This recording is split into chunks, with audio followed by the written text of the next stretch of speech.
Welcome to the 2021 AAUC podcast series on building our collective American dream.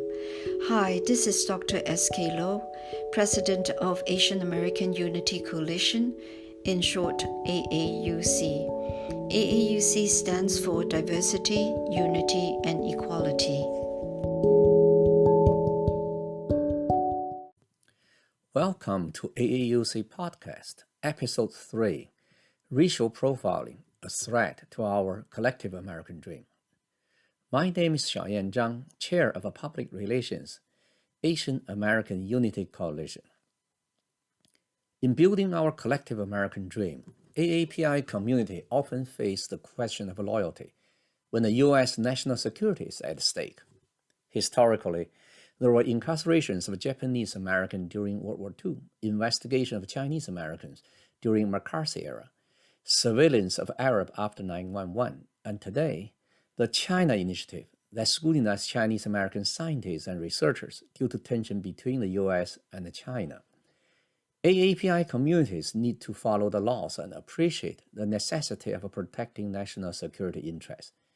At the same time, we must also stand up to defend our civil rights when government overreaching in law enforcement under the name of national security. Balancing national security and civil rights is an important step in protecting AAPI community while building our collective American dream.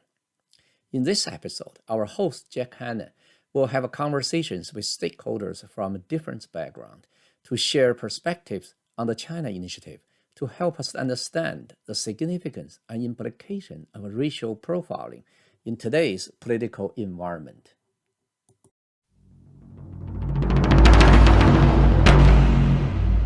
Hello, my name is Jack Hanna, and I will be your host for AAUC's third podcast episode, Racial Profiling, a Threat to Our American Dream, which focuses on the China Initiative. I wish to first, however, acknowledge and condemn the recent Atlanta murders, which is a traumatic blow to our entire country. We at AAUC join Asian Americans and all Americans in working to end racial violence, racial profiling, and racial discrimination. Although our episode tonight is not about racial violence, it is but another example of other methods employed that improperly and adversely affects and victimizes Asian Americans' professional lives and their families by using racial profiling and discrimination. We have three exceptional guests that will join us tonight. First is State Senator Susan Lee of Maryland, who is leading the effort to have congressional hearings inquire how the federal government has been conducting the China Initiative since its launch in November of 2018. Second, we have joining us George Varghese, a former U.S. Department of Justice attorney that handled similar cases while working there until 2019 and now is in private practice. Currently, he is representing MIT and the impact the Gang Chen case has on that institution and on academia generally. Lastly, we have Michael German of the Brennan Center for Justice, who is a nationally renowned authority on national security, given his experience with working for the FBI for 16 years and the books, articles, and speeches he has written and given for the last 15 years. He will provide a history and analysis of what aspects of the China Initiative are improper, ineffective, and damaging, not only to our national security interests, but also the many unfortunate individuals who have been unfairly and at times even improperly targeted by the program. Now, let us welcome our first guest, Senator Susan Lee of Maryland, who is working with a coalition of many to address and confront the federal government's overly aggressive and racially profiling China Initiative. Senator Lee, your education as a civil rights attorney, along with 20 years' experience as an elected state legislator, provides you with unique skills and knowledge in addressing the issues of academic freedom, racial profiling, and national security. Could you describe how those skills and experiences provide you with a foundation to address the issues and concerns that the China Initiative raises? Yes, before being elected to General Assembly, I was also an attorney both in the public and private sector with a concentration in the area of civil rights and intellectual property. And I've been in leadership positions in numerous national and local Asian American Pacific Islander community organizations and groups like the NAACP, women's organizations, collaborated with our leaders in the Black, Latino, faith, labor, and other civil rights organizations on issues of common concern. I served in the legislature in the House for 13 years, and this is my second term now in the Senate. And I chaired the Maryland Legislative Asian American Pacific Islander Legislative Caucus in the General Assembly here. And I'm a former president of the Women's Legislative Caucus. So I had an opportunity to work with the Black and Latino and Women's Caucus on issues of common concern. And the collective experiences gave me a pretty good understanding of the myriad of challenges and obstacles to achieving full equality and justice that people from communities of color, women, faith backgrounds, and other backgrounds have faced in the history of America. It's always been a struggle for those that were perceived as outsiders. And Chinese Americans had to endure things like the Chinese Exclusion Act, where they couldn't even get citizenship in some cases. And even though we and others literally built America, contributed enormously to making a world leader in just about every field that you can think of, we're still treated as outsiders, and sometimes we are continued to be used as political scapegoats when it is convenient. That was the case during the McCarthy era, when all Americans of Chinese descent, a lot of them were considered spies or perceived as spies when they were not. They were very patriotic.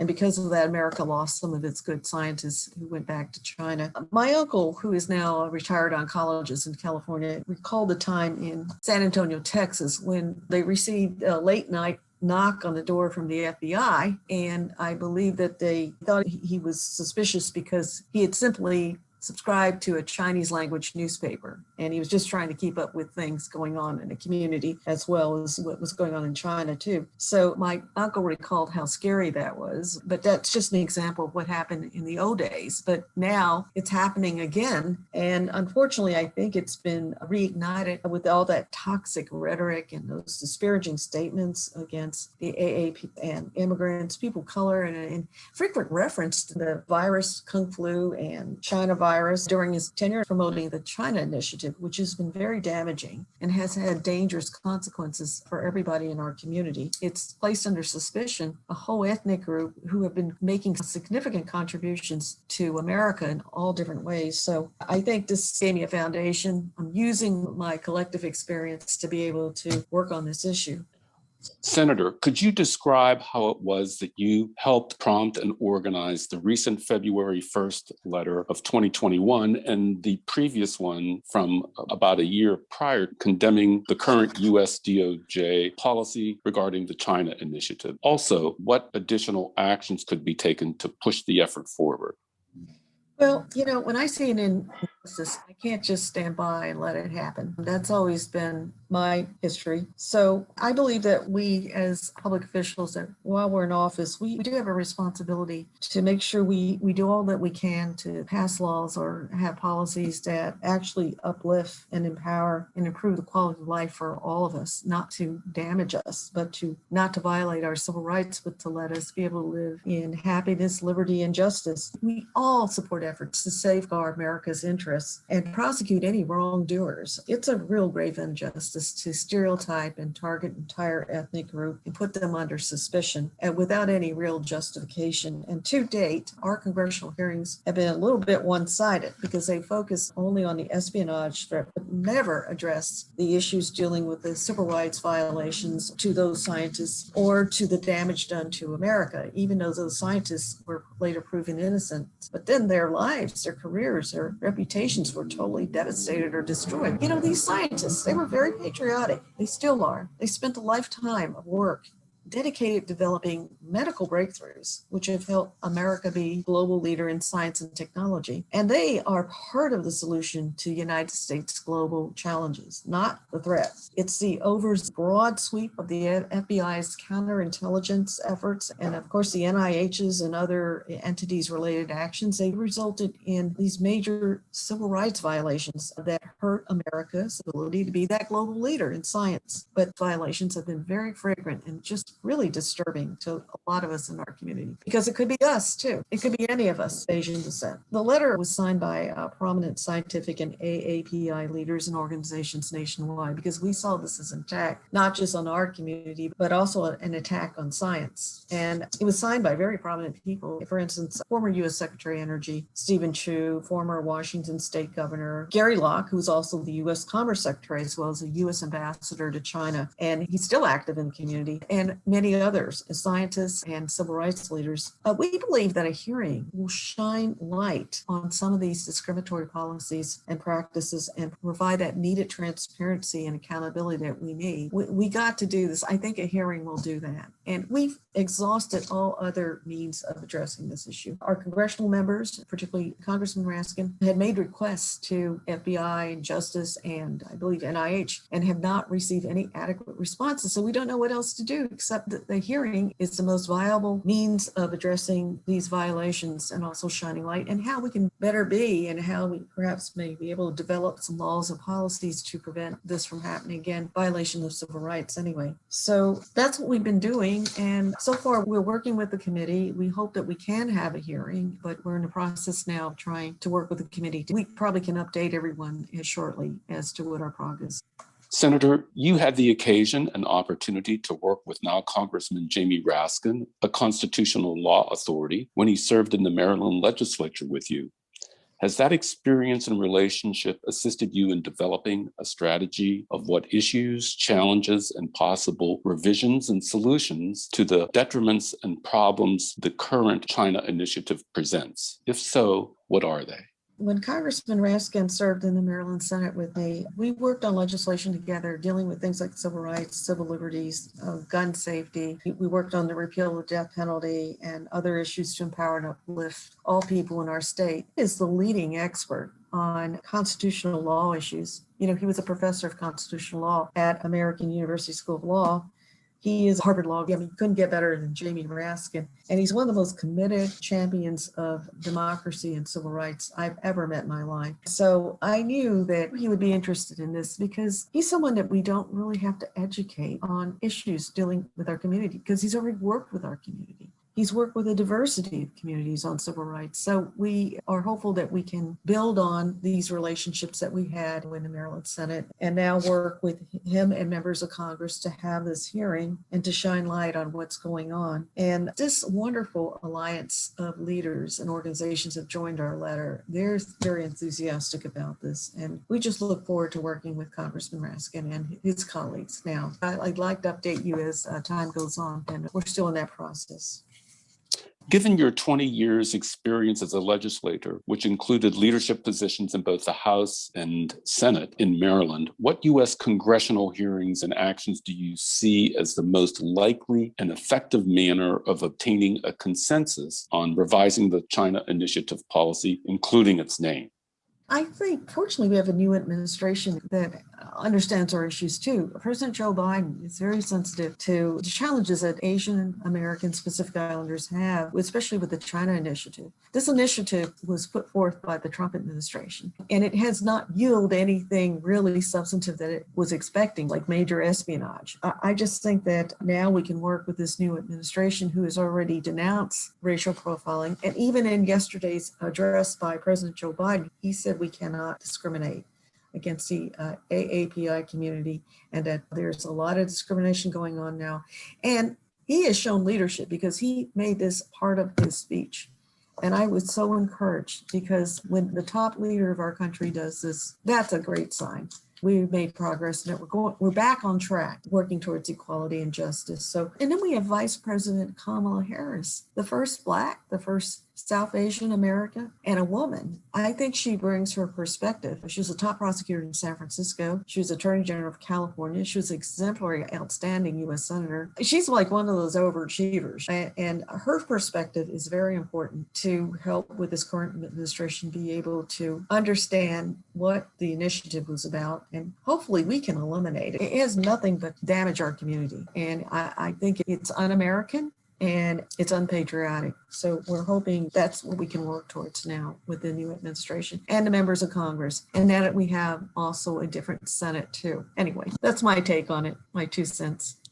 What suggestions could you provide to nonprofit corporations to educate and coordinate the Asian American community in developing a coalition to oppose racial profiling, preserve academic freedom and civil rights, and also have our country's national security and legitimate commercial interests protected? Well, this Asian American racial profiling and discrimination is not just an AAPI issue, it's an American issue. And I think we need to work towards forging coalitions. As a community, we can't do it alone. From my experience all these years working in the community and in civil rights, you have to build coalitions and partnerships in order to pass significant legislations to protect our civil rights and civil liberties. One community can't do it alone. When we unite, we're stronger. And by doing these coalitions and partnerships, we channel all our collective talents or resources and energies towards achieving these issues of common concern. We may be different in some ways, but we are similar in many other ways.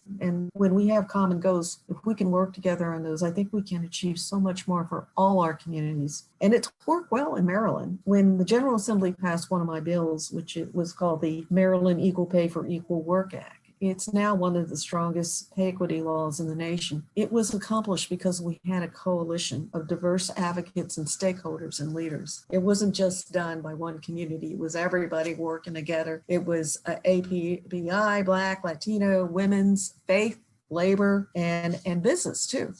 All the stakeholders came together and we achieved consensus and we moved forward together because we knew it was the right thing to do. And we can build those bridges. We can gain consensus if we just work together. Next, we have George Varghese joining us. George worked 14 years with the U.S. Department of Justice in national security until October of 2019. He now is in private practice representing, among others, MIT as a client on how to handle the government's recent increasing scrutiny on academic institutions. Welcome, George, to our podcast.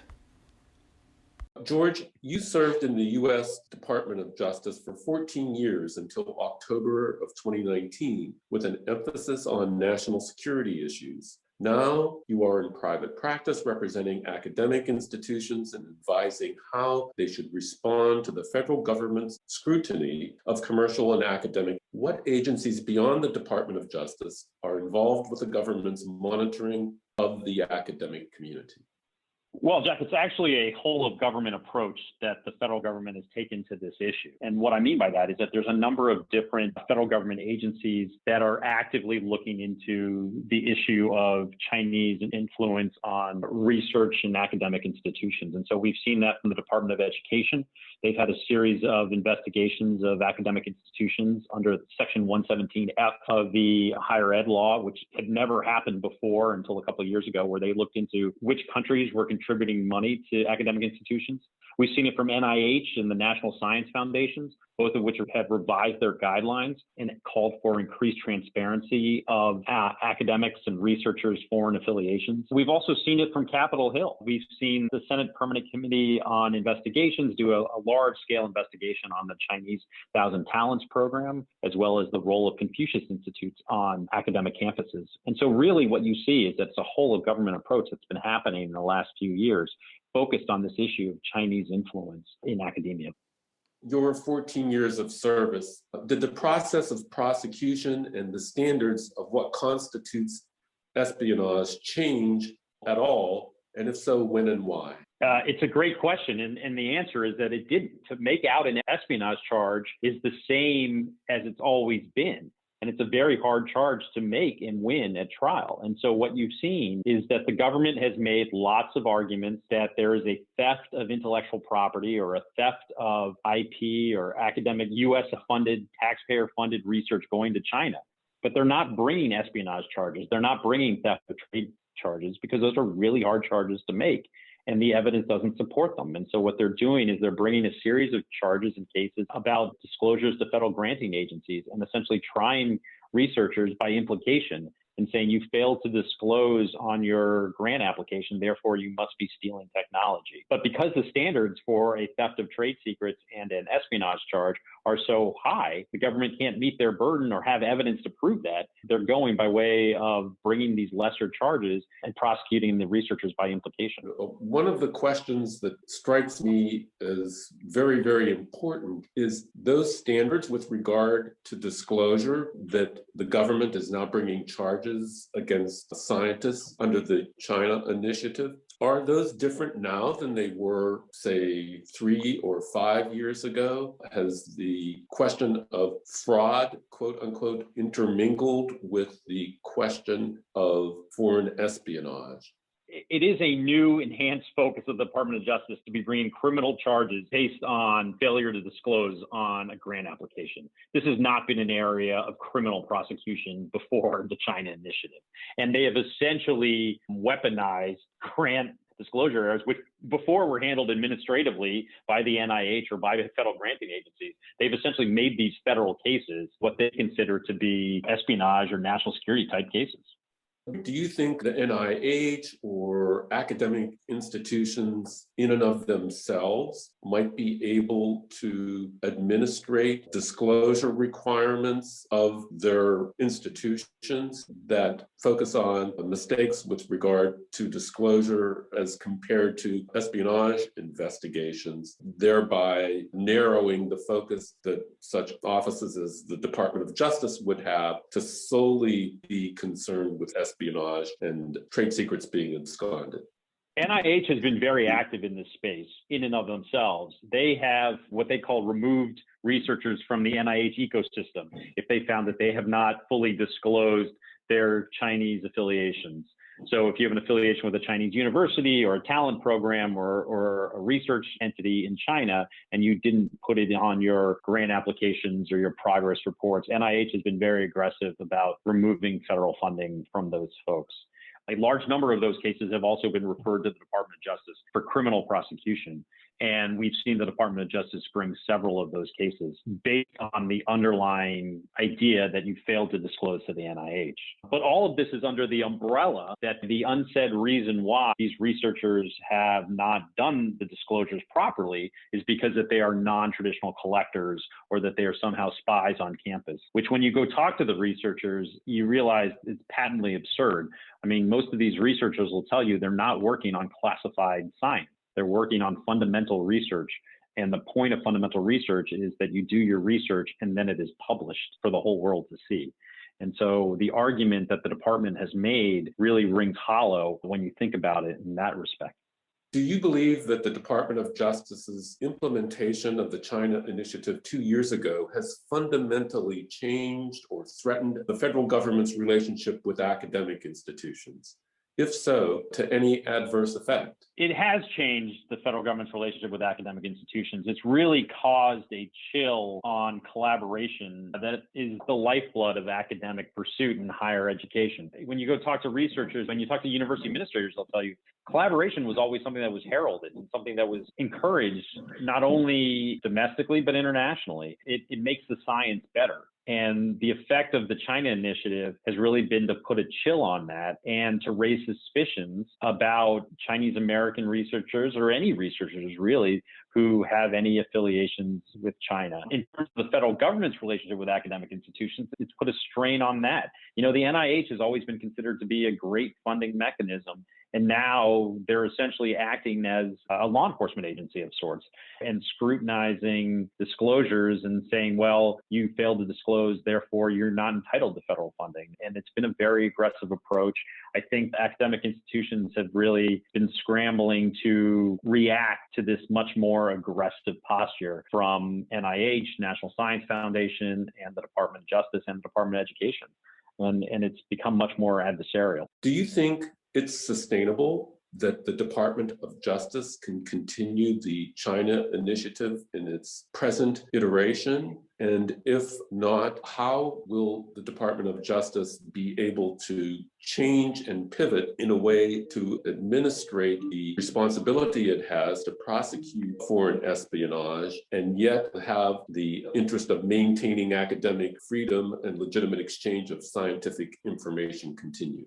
So I don't think it's sustainable. I do think there has to be a better understanding between the Department of Justice and academia about where the standards are. I think at some academic institutions are viewing the federal government's posture as saying there should be no collaboration at all with China.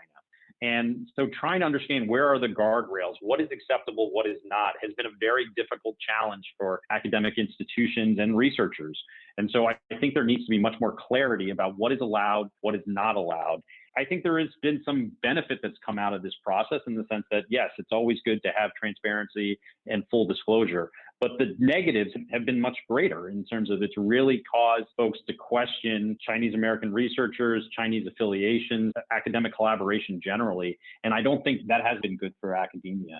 So I think that there needs to be a better dialogue between the federal government and academic institutions about what is allowable and what is not. As far as that dialogue occurring, in what format and manner do you envision that unfolding and being processed, so to speak, by the government in reformulating its approach? So I think it's going to start, I think it already has started, actually. There's been a lot of discussion on Capitol Hill about having hearings and oversight hearings into the China initiative. There's been discussions within the Department of Justice about whether or not there should be an amnesty program for researchers who have incomplete or inaccurate disclosures. Rather than a criminal prosecution, just allow the researchers the opportunity to correct their disclosures, because that's the real harm here. That was the actual thing that they did wrong, not that they are spies or stealing technology. So let them correct their applications and let's all move on. And so I think those discussions are starting to happen. And I'm hopeful that with the change of administration, those discussions continue and we reach an outcome where there's a better understanding of what the rules are, what's allowable, what's not, and researchers will be able to operate and academic institutions will be able to operate under that framework.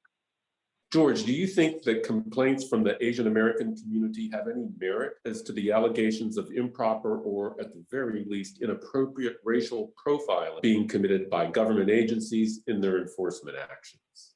It's a great question. And I think the concern is, if you take the government's view on this, China is the national security threat. And therefore, by extension, we are focusing on people with Chinese affiliations. And in that case, that means Chinese Americans or ethnic Chinese, but not exclusively. And they'll point to something like the Professor Lieber case. I think the problem with that argument, though, is the effect of the federal government's enforcement action is basically to cast some aspersions on all Chinese American researchers and all ethnic Chinese researchers. And it's been something where they've been tagged by implication and saying, well, you must be one of them. You must be a spy. You must be involved in this illegal research. You must be a member of this talent program. And so it's a real concern when there's this announced China initiative and you look at the criminal defendants and you look at who they are, and the vast majority of them are ethnic Chinese or Chinese Americans. It raises legitimate questions from the community about whether or not they're being targeted and racially profiled. And the department has to do a better job of explaining their criteria of how they're making these decisions. And I think there needs to be more rigorous oversight from Capitol Hill about exactly how these cases are brought, how the decisions are made about who to prosecute, and whether or not this is in fact racial profiling. The last thing I'll say, which echoes what I said in the beginning, there's been a lot of discussion about the great argument that the department and the federal government have made in bringing these cases is that these are about protecting American intellectual property, taxpayer-funded research. And the cases that they have brought to date do not support that theory. They are not theft of trade secrets cases. They are not espionage cases. They are really grant disclosure, failing to disclose cases. And they just have not put forth the evidence that shows that any of these researchers were involved with stealing research, stealing American IP technology and giving it to the Chinese. And that is a threat. Make no mistake about it. There is a legitimate national security threat from China for stealing intellectual property. But these cases are not that. And these cases are not responsive to that. And so until the government has proven that this is actually what's occurred. To go around and herald this as China initiative and a national security emphasis, there's a big disconnect between what they say and what they've been able to prove thus far. And George, that's been reflected, is it not the case, with some of the charges that have been brought over the course of the past 2.5 years, where some cases have been dropped, which is rather unusual as far as federal charges are concerned, and others where minimal amounts of consequences, such as a $35,000 delinquent tax bill, which is inappropriate use of the resources employed by DOJ compared to the result. Do you agree that those cases that have been brought under the China initiative have not been as strong compared to other actions that DOJ brings against other criminal matters? Yes, I agree that's been the case. And I think if you look at the China initiative cases, at the end of the day, when you kind of scrub them and get to the bottom of them about what the actual facts were that the department has been able to prove, it falls far short of the threat that they say they're trying to neutralize. Thank you, George, for sharing your perspective on the China initiative. I would like to welcome our last guest, Michael German, former FBI agent, to shed light on the China initiative. Thank you.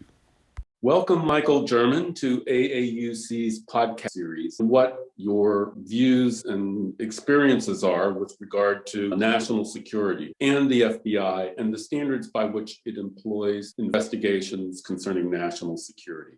Thanks for having me. My knowledge of this issue comes from my 16 years as an FBI special agent, particularly where I worked domestic terrorism cases. And I worked under standards that are established in what are called Attorney General guidelines. And these are the rules that govern the FBI. The FBI isn't governed by a statute passed by Congress. It's only governed by these Attorney General guidelines. And Attorney Generals often change the rules when they come into office or when they leave office. The guidelines I operated under as an agent required me to have a basis that reasonably indicated somebody was involved in criminal activity to justify an investigation. After 9/11, Attorney General John Ashcroft reduced those standards, and then in 2008, Attorney General Michael Mukasey reduced them significantly further. So now the FBI can open investigations called assessments without any factual predicate, just with the agent's assertion that their objective is pure, that they're doing it to prevent crime or some national security threat.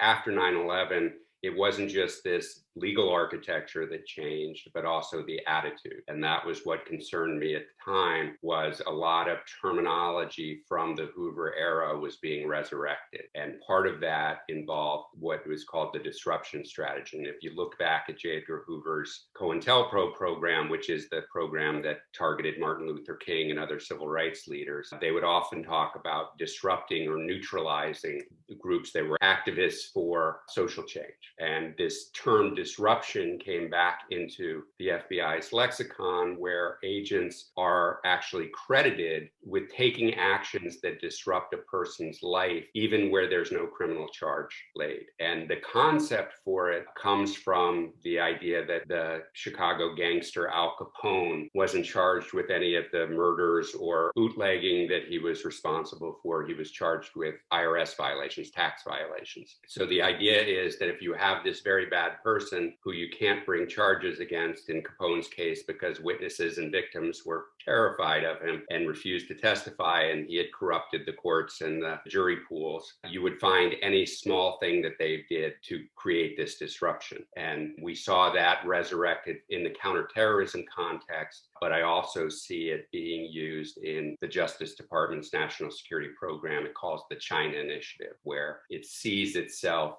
disrupting Chinese American scientists as a way of justifying what the agents are doing where there are no criminal charges. I note in your testimony for the House Judiciary Committee on February 24th of 2021 on domestic terrorism, you described a shift after 9/11 of DOJ's strategy, quote, disruptive targeting, unquote, specific groups, including Arabs and Muslims. Do you perceive any similarities to that approach and the China initiative today? When the Justice Department creates a national initiative that it calls the China Initiative, it creates a pressure on FBI field offices to work cases targeting people who they can put under the umbrella of the China Initiative. So if somebody's only connection to China is their national origin or their ancestry, that's often enough to fit under this umbrella. And my concern is that it promotes racial profiling of Asian people, particularly Chinese people. When you create that pressure, the connection to the Chinese government's misconduct is often non-existent. So if I'm looking skeptically at any Chinese scientist or technologist because I'm working this China initiative and I can't find that they have orders from the Chinese government to engage in some kind of misconduct or doing anything to benefit the Chinese government, but simply engaged in some kind of minor misconduct unrelated, I can still charge those cases and claim a statistical accomplishment under the China initiative, even though it has nothing to do with anything the Chinese government is benefiting from or encouraging.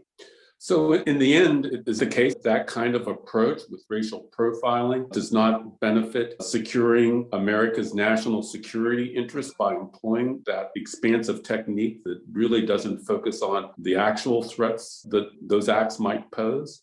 That's a great question. The issue. Many civil libertarians are concerned about how these types of programs have a negative impact on communities. And as a civil libertarian, I share those concerns. But also, as a former FBI agent, I know what effective security looks like. And whenever resources are drawn away from actual people who are doing actual harm that you're investigating, you're damaging the national security effort. It's well known that many countries engage in economic espionage to the benefit of their nations, to the harm of American companies and the American government. But if the pressure I'm getting from my superiors is to only work China initiative cases, I'm going to choose not to investigate those cases where somebody from a different country might be doing real harm, and instead choose cases where there's some nexus to China, as the documents often refer to, but not really any actual economic espionage or anything that harms the United States government vis-a-vis the People's Republic of China government. So to take that just one step further, do you think that is a reflection of a pattern of overly aggressive racial profiling that is inappropriately conceived and administered?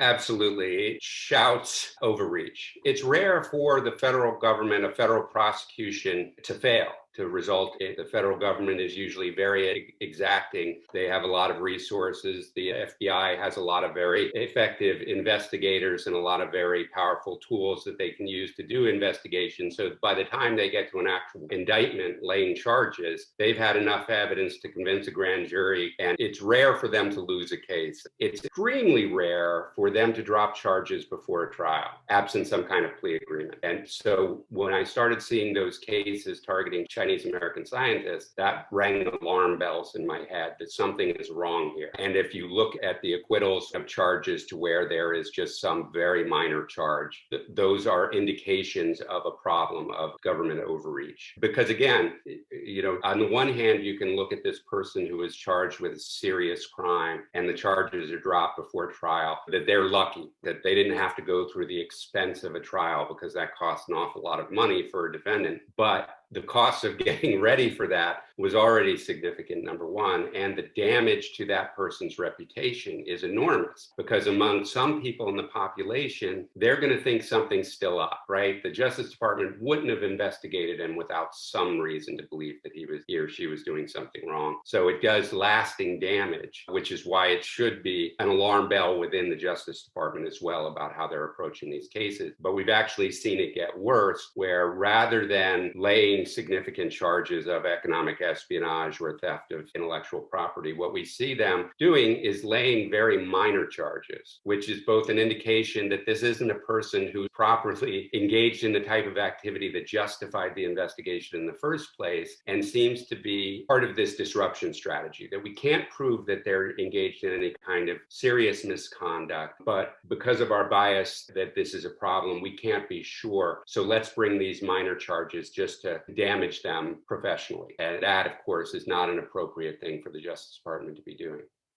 I want to pivot next to the possible alternatives of striking the balance between national security and academic freedom and scientific research. In your opinion, is there a practical and effective alternative system for the standards of administration that the federal government requires? Another great question. When you hear the FBI director, Christopher Wray, or officials in the Justice Department who have talked about the China initiative, they talk about China as a competitor and that it's a whole of government issue. Rather than focusing on what the Justice Department and FBI should be focusing on, where the Chinese government is engaged in malign conduct that violates US law. That those are two distinct things. Where China as a nation and the Chinese government are presenting as an economic competitor to the United States, that's not a job for the Justice Department to address. That's part of our business and industries and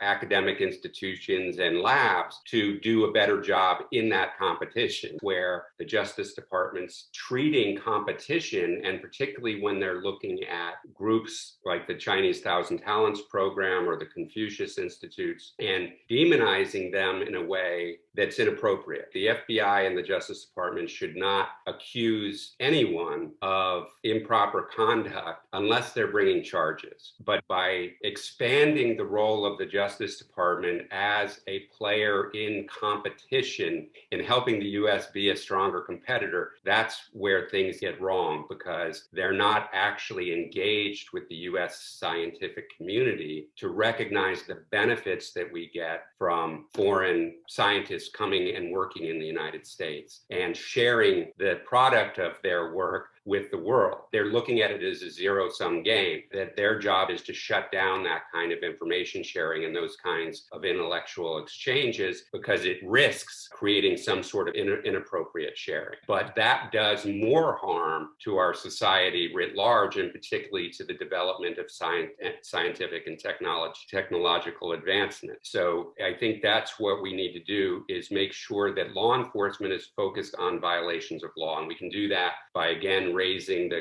criminal predicates necessary to initiate investigations and removing this label that directs them to somebody's nationality or ancestry rather than to the evidence of wrongdoing. And if I'm discovering evidence that an American company is losing its intellectual property to some foreign nation through criminal conduct, I shouldn't care whether that person who's the defendant, the subject of the investigation, is from France or China or the North Pole. I should focus on the evidence. What we need to do is take away these labels to make sure that we're looking at the crime problem and not at other social factors that have nothing to do with violations of criminal law and everything to do with just... Which is a perfect segue to the next question. What effect are the U.S. strategic interests affected in promoting scientific research and discourse here in the United States as a result of the initiative? Will it have an impact on attracting talent to and remain here in the United States? Yes, I'm afraid it's already having that impact. I've been involved with Asian American groups who are concerned that Chinese nationals who are invited here to the United States are afraid that they're being targeted unfairly and are leaving. And there was a Washington Post article that the Justice Department was somewhat cheering the news that 1,000 Chinese nationals who were in the United States studying had left because they had some kind of connection to the Chinese military. And keeping in mind that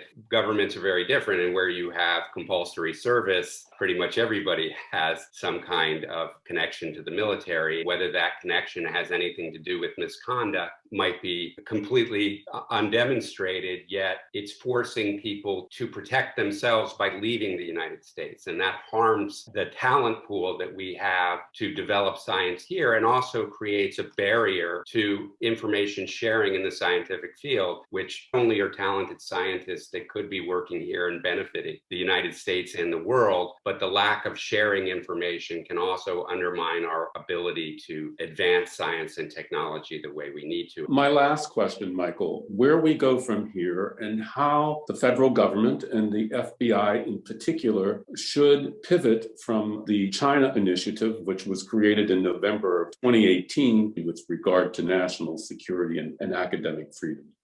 Well, from the outset, the Justice Department should end the China initiative. It's perfectly fine to have an economic espionage initiative and to focus on those crimes. But for the reasons we discussed, the China initiative, by naming only one country, that's harmful, not just to Chinese Americans, but to our security in that other nations are engaged in this activity but may be ignored. We're demonizing China in a way that has impacts beyond the Chinese government. And in fact, the rise in anti-Asian hate crimes, I think, is somewhat part of this more aggressive national security rhetoric. So getting rid of that should be the easiest thing that they could do right now that would have the most impact. Second, what we have to realize is the inappropriate targeting of Chinese and Asian American scientists didn't start with the Trump administration's naming of the China initiative. This was a problem that goes back, and many people will remember the Wenho Lee case, where there are underlying biases that have been around for hundreds of years in the United States, treating Chinese and Asian American scientists and any foreign scientists as a national security threat first, rather than recognizing the benefits that they're bringing to our country, immigrants and as visiting scientists who are helping our country. So to the extent that there is some risk involved, law enforcement should focus on violations of the law, because we need to bring the U.S. scientific community into the discussion so that when law enforcement is seeking a prosecution, they actually discuss it with scientists. So many of the charges that were dropped because the FBI agents didn't understand the science involved in what they were claiming was some kind of criminal violation. And once somebody explained it to them, they dropped the charges. But that should have happened long before there was an indictment. It should have happened as the investigation initiative. They should be collaborating closely with U.S. science. And we need to have university administrators and the heads of these companies that are involved in these technology programs to be a bulwark against abuse. Right now, so many of the problems are that a lot of this activity happens in secret, and the FBI has taken steps over the last 20 years to build relationships with academic leadership and leadership in industries, bringing them into the fold as critical infrastructure. So it sometimes creates an incentive for those entities to cooperate with the government rather than question the government's motives. And I think those relationships need to be brought into the light, that we shouldn't have secret relationships with the government and the heads of these agencies. The president of MIT and the president of Columbia University have recently come out publicly and said, we shouldn't be the adjuncts of the government spying on the students, faculty, and staff that come work at the universities. Our job is to defend them from improper scrutiny and make sure that they have a resource to get due process when they've been unfairly charged. So changing that narrative to make sure that all university professors and the heads of these companies are seeing their workforce and students as entities they have a responsibility for protecting government overreach is important. So you're stating that this problem will require more than just reform and a new approach by the Justice Department. It's going to go above and beyond just revisions of the standards by which it's prosecuting cases generally based upon national security.